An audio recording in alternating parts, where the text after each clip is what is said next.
Rachel Grant, welcome to Shrink Wrap Radio. Thank you so much. Glad to be here. Well, it's good to have you on the show. And I want to start out by asking you, how did you come to work with sexual abuse? Well, so my path to this work that I do today was a little bit wiggly. It didn't start out as a very strong intention, like this is what I'm going to do. Sounds like life. That's how life like works. Life, doesn't it? Yeah. We find our way to places, exactly. Yeah. Oh my goodness. So when I was in college, my intention really was to be a high school English teacher. And along the way, I started to, get more interested in child development, and went on to work as a nanny for many, many years. And then as those children were kind of reaching a place where they might not need a nanny as much, I was kind of thinking, well, what's next? And I was at a very particular place in my own healing journey. I had really as a result of sexual abuse that I experienced at the hands of my grandfather, around my main memories are like around the age of 10. I had done some healing work, but had mostly kind of tried to pretend that there was no problem, right? Like many survivors of abuse do. And I was just out of a divorce from a 10-year relationship that was abusive as well. And really thinking about, what's next? And gosh, do I really want to keep repeating these patterns and staying in like all of this stuff that's there as a result of the abuse? And so something kind of switched in me at that point where I thought, I don't really want to just kind of keep getting by and surviving my life. I'd really like to live it and be free of all this junk. Right. But I started to notice that like the books I was reading and the groups I was attending, the therapists I was working with, like none of them were really helping me bridge that gap from understanding myself and understanding the behaviors that were there to actually making change. And can I dig in a little bit more to you say you wanted to get past all that junk. Yeah. And I'm wondering, psychologically, emotionally, what were you aware of as issues or problems that were getting in the way? Well, I really noticed that I was immature emotionally. That was something that really became clear for me in that 10-year relationship. There was, of course, the abuse to be dealing with, which has all of those layers of feeling like you're not deserving or lovable or worth anything better. So that self-esteem piece and lack of confidence piece. But there was also this part of me that still felt very young. Like I would really respond almost like a 12-year-old to situations. I didn't have that emotional mature. I was very successful in my life, right? Like I had a job and managed to get things done. And so on one level I was, fine. But on this relational level, I didn't know how to trust. I was very poor at communication. My emotions were, oh my gosh, like just all over the place, from rage, like extreme rage to depression, just this roller coaster ride, right? Okay. And I had lots of deep insights as to why those things are happening, right? Like where all the fears were and where all the patterning came from. Were you always aware and remembering the abuse by your grandfather, or was that repressed to some degree? What about that? So I was, when my grandfather came to live with my family when I was 5 years old, and the first, what I call conscious memory of abuse happened when I was 10. About 3 or 4 years ago, when I was doing some kind of deep inner child work and looking at some different aspects of my journey, there were some memories from younger, like 5 or 6, but they're very, as like sometimes abuse memories are not very clear. But I do have a sense that something happened when I was younger as well. But my most conscious memories start at the age of 10. And then there are moments of abuse from the time the abuse started in that series at 10. Yeah. So you were carrying that awareness with you at 11, 12, 13, and so on. And it was always there somewhere in the background. Yeah, very much so. And then you did go into various kinds of therapy. I did when I was in my 20s. My parents, when they discovered that my grandfather was abusing me, they were great. You know, they immediately got him out of the house. Oh, good. And I'm really thankful for that because, you know, now having worked with, you know, survivors of abuse for 10 plus years, you know, hundreds of stories of people not receiving that kind of support. And that just adds a whole other layer, right, of healing that Yeah, we need to yeah. do. And my parents wanted me to go to counseling. I did go see one counselor one time, but unfortunately had what is a too common experience of the counselor saying things like, what were you wearing? Do you think that because you were wearing that? Like, you know, asking Mm, those sorts of questions. And that sort of so, imply that you're the not the victim, but that yeah, you brought it on somehow. yeah, Yeah. exactly. So I guess it just didn't feel right. So I refused to go back to that counselor. And really from 16 to 20, I just kind of did my best, Hmm. right? I kind of tried to pretend that the abuse wasn't a big deal, but, yeah, I was a very volatile teenager.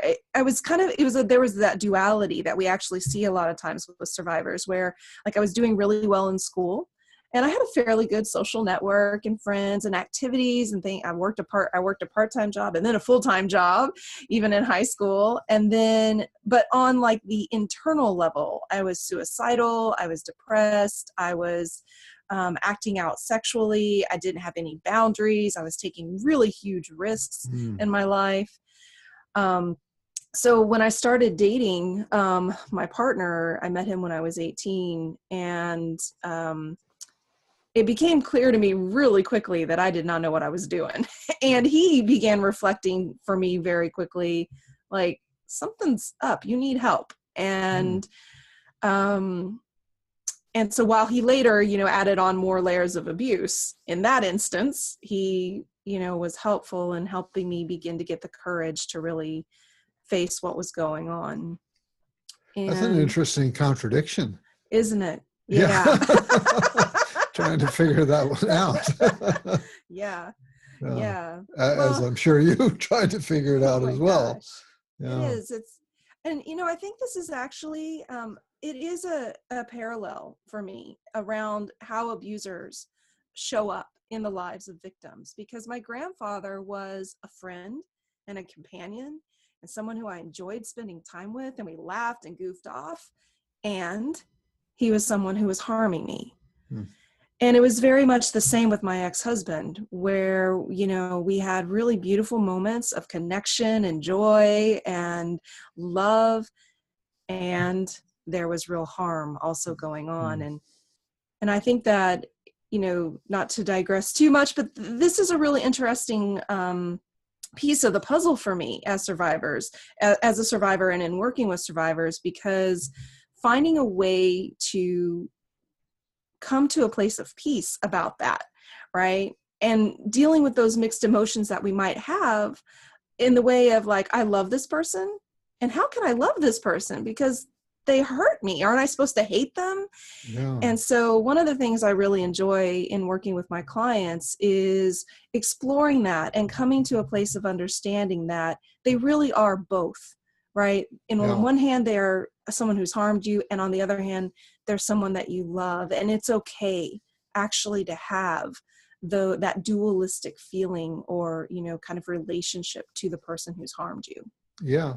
You mentioned your work with clients, and I have to comment on having explored your website. You have Mm. such wonderful testimonials there, kind of video clips Hmm. of happy clients, and so Yeah, it's I exciting. Thank congratulate you you. on that. Yeah, that's a real Yeah. accomplishment. Oh, I Now, appreciate that. Yeah. yeah, one of the things that I'm interested in is I note you have a master's degree in counseling Hmm. psychology, and yet you seem to be flying under the flag of coaching I rather am. than counseling/therapy. Yeah. What's that about? So so I'll kind of jump back to the story where I was when I Okay, started good. to see, yeah, we'll bring it back in. So I started to think, okay, how do I want to really move forward? What's next in my life? And I was starting to kind of do some healing work that was on this different level of like, how do I actually change these behaviors? What do I need to learn? What do I need to know? What skills do I need that I missed growing up because I was trying to manage all this abuse stuff? And so that was coming together as I was deciding to start my master's in counseling psychology. So I actually kind of, Where did you go, by the way, to Golden school? Gate University here in San Francisco. Okay, great. hmm And so I thought, well, okay, I have these ideas that are kind of, trickling out of me that I'm trying to capture in the way of like a book or a guide or something. And I also know that I need some background, more background on all of this. So I was actually starting my business and starting my master's at the same time. Mm. And so it's always the Rachel way. I'm like always make it harder on myself than it needs to be. So your business being your work as a coach. Yeah. And Yeah. I went into my master's program thinking that I would become a therapist, right? Yeah. But as I started to listen in on kind of the modalities and the approaches, certainly some of the like the diagnosing pieces, like all of that wasn't resonating with me. And I also was kind of like, I might end up in jail if I become a therapist because I'm such a rule breaker, Oh, that, man, I don't know. Because one thing that I was really noticing I was doing some volunteer groups where just kind of a peer-led, very gentle, kind of using a different person's book to kind of explore healing. And I noticed that when I would share like my own story and a bit of what had worked for me or something that had made a difference, the feedback I kept getting from those women was like, oh, like that's so helpful to be able to see kind of the where you were and the where you are now.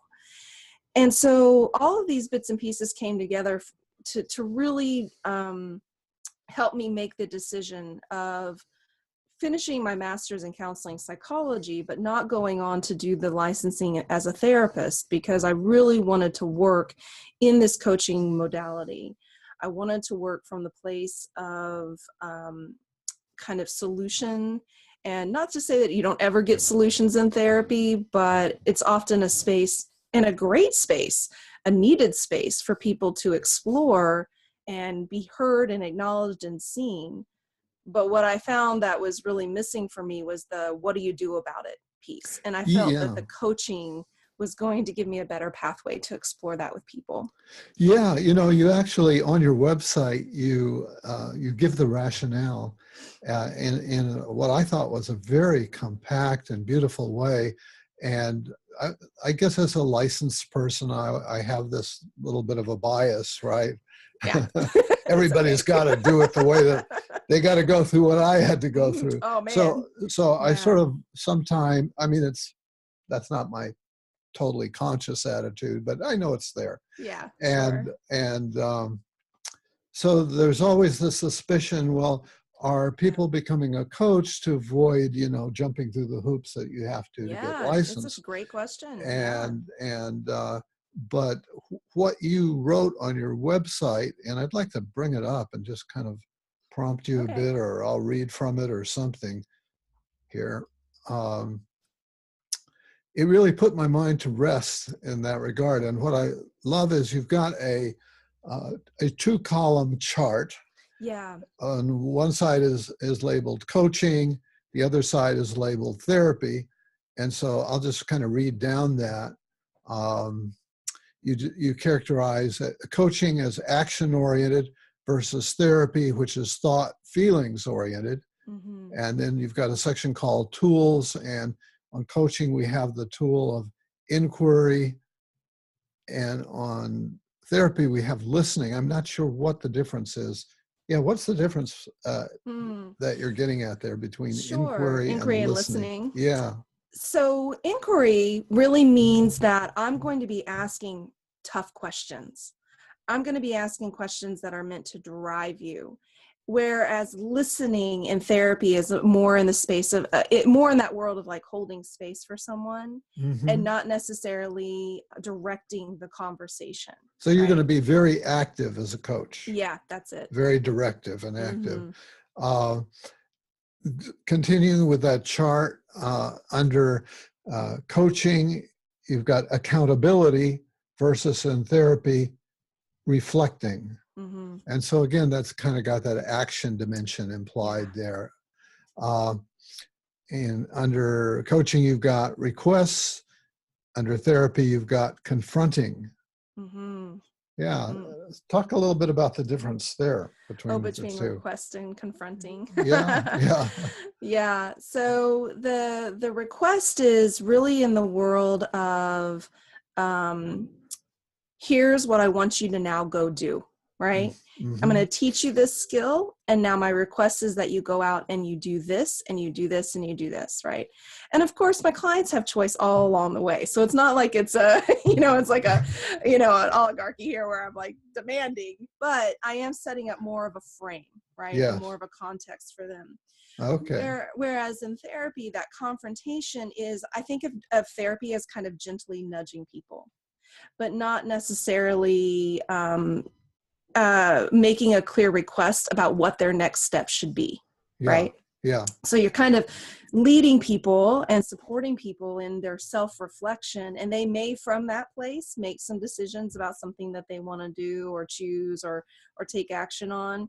But again, it's a little bit less of that directness that I think is there.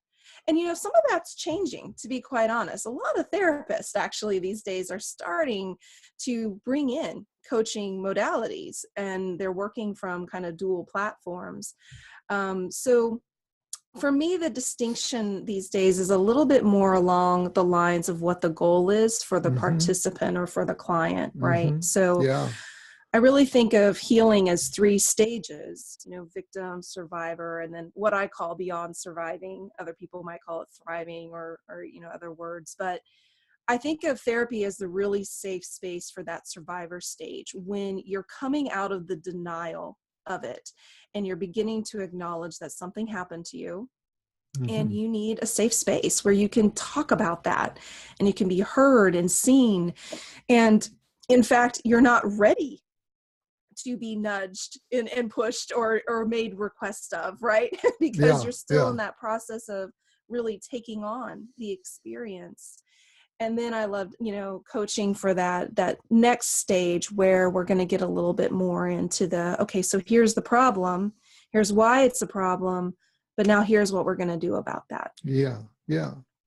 Well, just to wrap this chart up, you've got 2 other pairs. You've got strategic planning versus diagnosing.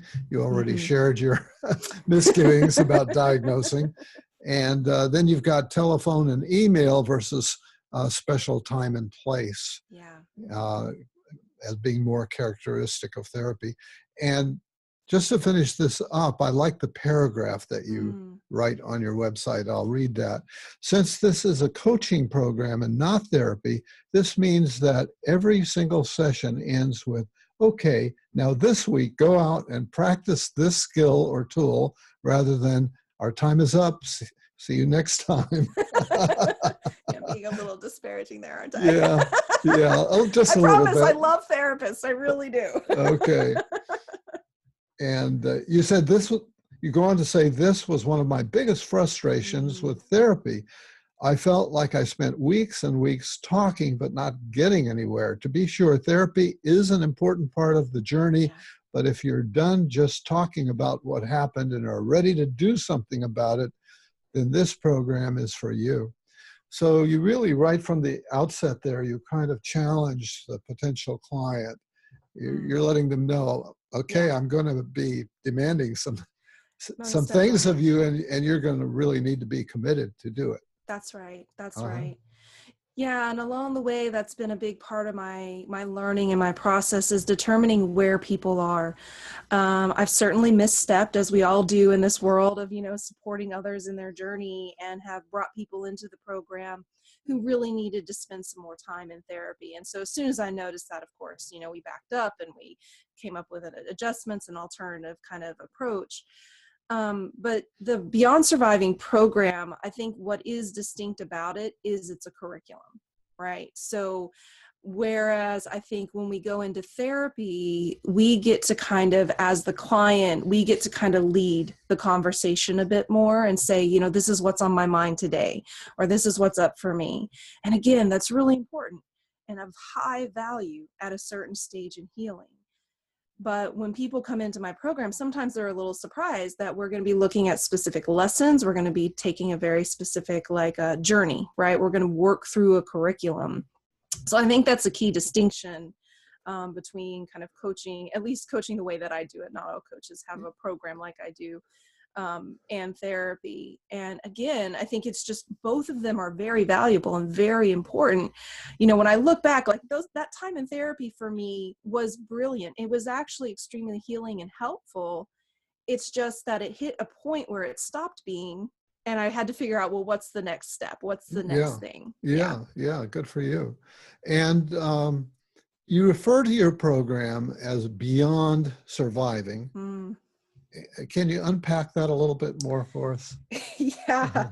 So I was working through a conference, actually, a training that I was in, and the intention of that particular retreat and program was to develop a social program, something that we could take out into our communities that might make a difference or have a social impact.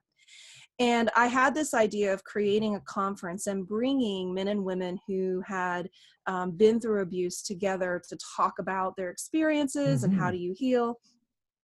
But I was really stuck on a name for the conference. And I was, you know, kind of tossing this around with another guy in the program.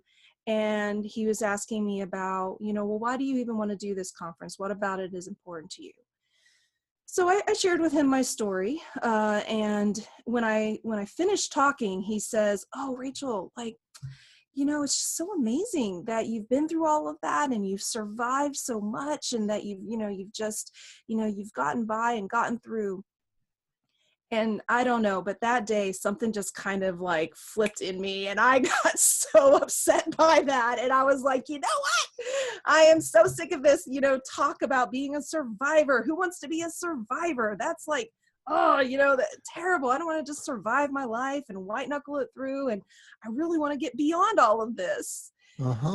And that's it, just, you know, being light bulb. I was like, yeah, that's the idea. I want to be beyond surviving. I want to be, you know, living my life. I don't want to be in this place where I'm constantly managing the past or having to adapt. And, you know, in the way that I think about it now, that's like 12 years later, you know, now as we're talking about it today from the time where I got the concept, is that Beyond Surviving isn't about never ever having a hard day. But Beyond Surviving is about two things. One, decreasing the frequency of how often you go into a trauma state or a trigger. And that those times become so few and far between that they're like little blips, right? Yeah. And also that you are equipped. You have a toolkit so that whenever life does happen or whenever something does come up for you, that you know how to respond, right? And you have the skills and tools to navigate rather than kind of this feeling of just not knowing where to start or where to begin that I certainly felt for most of my life. And I see that in my clients over and over again. Does that make sense? Totally. Yeah. I can sense why you're as effective as you are, because you project so much energy and enthusiasm, you know, for the work and for the progress that you've been able to make. Where does PTSD come into this? Do you see that as a relevant construct? Huge? Yeah. One of the things that coincided with my master's work was in one of my courses, we were introduced to Dan Siegel's work, in particular his book, The Developing Mind. And I think I read that book in 2 days. Like I just like ate it up because it was filling in so many blanks for me. And I started to really get curious about the brain and what is happening on a neurological level when we experience trauma. And for me, the more I studied the brain and more I began to understand the impact of trauma on neurological processes, the more excited I became, because I thought, oh, okay, let me think about, instead of thinking about this as like a trauma or a disorder, let me think about this like it's a brain injury. Mm-hmm. Yeah. And just like if I had a broken arm, I would figure out, well, what are the steps for healing a broken arm? If I have a broken brain, Yeah. right? What are the steps for healing a broken brain? And to my mind, PTSD is, a process of misfirings, right? A process of the brain not being healed and whole as a result Mm-hmm. of trauma. And Okay. so the main like kind of functions in the brain become either overactive or numbed down, or kind of, I call it offline, even though that's not totally a fair characterization, but it helps people kind of get the gist of what's going on. And so I see in my clients absolutely PTSD symptoms. And while I don't, again, diagnose anyone, I can see the behaviors that are there that are, PTSD behaviors and Yeah. symptoms and reactions. And so, in the work that we do, it's actually the very first kind of module of the program is teaching people how to retrain their brain, understand their nervous system, understand what's happening when they're triggered so they know how to intervene and interrupt that process, so they can stop flashbacks, so they can stop going into panic attacks, etc. Yeah. What about the shame and guilt that most people who've been through sexual abuse go through? Yeah. How do you approach that? Well, so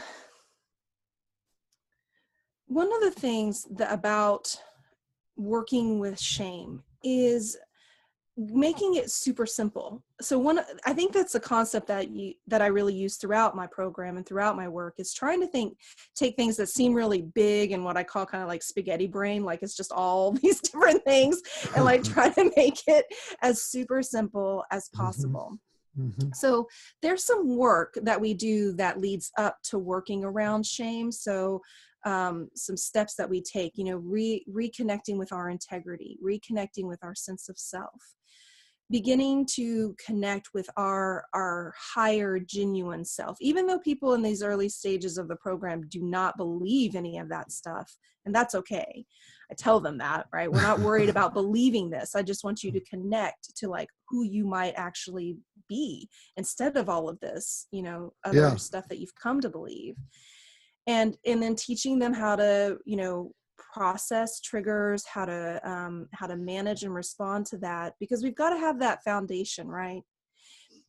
Let me say it this way. If you are someone who's constantly getting triggered all of the time and going into this loop of escalation on a neurological level, right? The amygdala is taking over, your nervous system is getting activated, and then you're doing your best to try to calm that back down. But if you're stuck in that loop, it's actually really hard to do any other healing work, to process something like shame or communication or trust. So that's why we spend our time there. And then as we start to look at shame from those foundations, right, having those pieces in place, what we can begin to look at are three things, really, I guess. So the first are factors that are at play that prevent us from being able to stop or make choices about the abuse. I think one of the key reasons why we fall into shame is we think that there was something that we could have done about it, right? Yeah. We feel like we're to blame because surely I could have stopped it. Surely I could have spoken up. Surely I could have done something to make this terrible thing stop. So by first of all taking a look at the factors that are at play that actually make that impossible, like age or dependency on the abuser or fear and manipulation that occurs. So once people kind of get that first piece of noticing how their choice was taken away, right? And therefore, Yeah. how can they, then we can go into the next piece, which is really looking at, the belief systems around it's my fault, there's something that I did, or there's something about who I am that caused this abuse, which all contribute to shame, right? And then I love taking people through a process where we really start to look at the simple definition of shame, which is believing that you are at cause for something, or that you made the choice to make something happen. And so I take my clients through an exercise that helps them really see in very simple black and white how there's no way that they made the choice around Mm-hmm. abuse, and Mm-hmm. therefore it's not theirs. And if it's Yeah. not theirs, they can't be to blame. Yeah. And then Wonderful. shame just kind of goes away. Whoop. Not to be silly, because being in shame is, it's hard when you feel that, right? When you feel like you Yeah. aren't good enough, when you, and the impact of shame is we end up not taking care of ourselves. This is a huge reason why I was in a relationship for 10 years that was abusive, right? Mm-hmm. Because Yeah. my needs and desires didn't matter. And that's a direct result of being shame-based. Right. Right. Yeah. Yeah. I guess another spinoff might often be social isolation. Is that right? That Yeah. people Right. tend to isolate themselves. Yeah. How do you get them past that? So in the lesson on loneliness, we Uh-huh. talk about the behaviors that we use that actually end up causing us to remain withdrawn and isolated. And we look at the belief systems that are most often at cause of that. There are some common ones, and then of course we work, individually and see what comes up for people. But for me, for example, I had a very strong belief that people were always going to leave me, right, or Yeah. harm me. Mm-hmm. So when you have a belief system like that, creating connections, it's kind of hard. Like, why would Right. you do that? It Yeah. just doesn't make any sense to go forward and do that. And so, we use some of the strategies that I teach for challenging false beliefs and kind of retraining the thinking, first of all, around that, looking for alternatives. But I think one of the things that has helped me the most, and that I see helping my clients, is looking at relationship and connection as a spectrum. I think a trap that survivors fall into in many areas, and this is just one of them, is we get into that either or thinking, right? All It's or either, nothing. Yeah. yeah, right? It's Yeah. either I'm fully connected with every single person, and it's like a deep and meaningful, and I tell them everything relationship, or I don't have any relationship at all, right? It's dumb, it's trite, it's not important. And so as I began to do this work for myself, I really questioned that. And I thought, well, what is driving the loneliness in my life, and why is it there? And that was a core piece of it, that either or, all or nothing thinking. And so as we begin to recognize that we can actually connect and relate to people on a lot of different levels, and relationship on all of those different levels is meaningful, it's beneficial. The friend who you have like coffee with once a month, and just kind of chat about what's happening in sports, and that friend who you see more often and you talk about your core like desires, needs, or fears, like both of those relationships are meaningful and are contributing to the whole kaleidoscope that is your life. Yeah, good point. Now, the abuse of trust, I would think, would be a really big issue in here. And how do you get people to a place where they can begin to trust others? Yeah. So trust is something that we cover later on in the program. So one of the things that I have experimented with and tried to be very intentional about in developing the program is figuring out what I call kind of like the order of operations. So if we do this, and then this next step, that is going to produce the best results. If we try to put trust like early on, it just falls flat. We can't get anywhere, right? Yeah. So a part of it, I would guess, as in therapy, is they're coming to trust you. Yes, hugely. Yeah. That's right. Yeah. That's right. Yeah, very much so. So when we do the work around trust, we've built in a lot of other skills already. So, kind of take that with a grain of salt here, what I'm going to say about trust. For me, trust is really about the determination of how we trust, I think, is where people, not just survivors, people get messed up and get confused, because what we most often do is we look to judge the character and quality of another person. But the criteria that we're using to do that is often very messy or ineffective. So, for example, we might determine that somebody is trustworthy based on the fact that they are able to do something or have a characteristic that we lack. And that seems like it might be good on the surface, but what it actually ends up doing is causing us to be a little bit blind and not take in the full picture. Mm-hmm. I'll give you a little Kind of example of that. a hero worship. Yeah, go ahead. Yeah, that is kind of it. It's like when I met my ex-husband, he had really good boundaries around sex, and I did not. And I thought, whoa, this guy isn't trying to get me in bed right away. Wow, he must be like amazing, right? You know? And so it was like, I took that one piece, right, where he had character and quality around something where I felt I did not. And I used that to determine that he was trustworthy. And so I gave him the green light or the check mark and said, okay, great, we're in. And I stopped looking. Mm-hmm. And I don't know if I would have even have known anyway if I'd looked more at that age and where I was in my journey and all of that. But I certainly did not have a chance to experiment, because I just said, okay. And then, of course, he turned out to not be such a great guy. And I see this happen a lot in the lives of survivors is, we make quick judgments about who's trustworthy, and then we're in it. And then that adds a whole new layer and we stay stuck, right? Yeah. So what I basically try to do with my clients is teach them new criteria, how to actually judge whether someone is trustworthy or not. And of course, underlying all of this is, do we trust ourselves? Yeah, like can we believe in our own, our own judgment about something and our own abilities? Because if we don't trust ourselves, trying to trust anybody else is kind of a non-starter. Mm-hmm. Now I see that you've got a book called Beyond Surviving. I looked for it on Amazon. I couldn't find it there, so I assume this is. Oh, it is on Amazon. You just have to type both the title and my name, or the full title, but it's there. There are a lot of Rachel. Yeah, there are a lot of Rachel Grants on Amazon. That's right. So I didn't look long enough and hard enough.